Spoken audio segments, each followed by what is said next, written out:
মুমূর্ষ রোগীদের পাশে দাঁড়াতে রক্তদান শিবিরের আয়োজন করলো খড়িবাড়ি বাতাসী হারদা শিশুতীর্থ। এদিন শিলিগুড়ির রোটারি ব্লাড ব্যাংকের সহযোগিতায় 150 ইউনিট রক্তের লক্ষ্যমাত্রা রেখে শিবিরটি শুরু হয় এবং সাথে হোমিওপ্যাথি চিকিৎসার ব্যবস্থা করেন বিদ্যালয় কর্তৃপক্ষ। সমাজের সাধারণ মানুষ ভয় থাকে রক্তদান করতে, সেই ভয় দূর করে সমাজে মুমূর্ষ রোগীদের পাশে দাঁড়াতে এই শিবির বলে জানান বাতাসী সারদা শিশুতীর্থ আচার্য সুজিত মণ্ডল।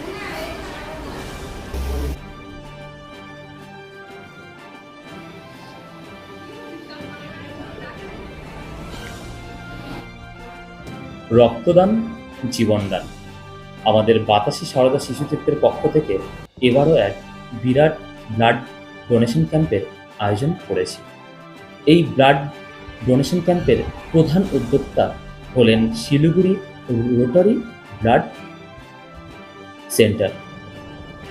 এই ব্লাড সেন্টার থেকে আমাদের এবার প্রথম ব্লাড কালেকশন হচ্ছে বিদ্যালয়ের পক্ষ থেকে।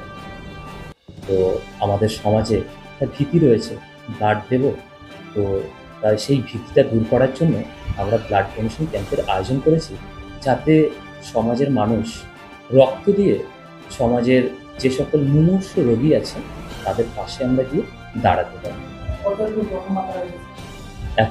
এখনো পর্যন্ত 150 ইউনিট আমাদের লক্ষ্য ছিল, 50 ইউনিট কালেক্ট হয়েছে।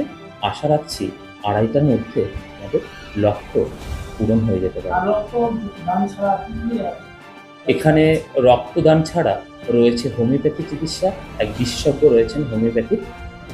আর সমাজের মানুষ আগেরবার এসেছিল, যখন আগেরবার এই ব্লাড ডোনেশন ক্যাম্পের আয়োজন করা হয়েছে, হোমিওপ্যাথি চিকিৎসার দ্বারা সুফল পেয়েছেন। তাই এবারও হোমিওপ্যাথি চিকিৎসার আয়োজন করা হয়েছে, তো সমাজের মানুষ খুশি। আমার নাম সুজিত মণ্ডল, আমি বাতাসী সারদা শিশুতীর্থের একজন আচার্য।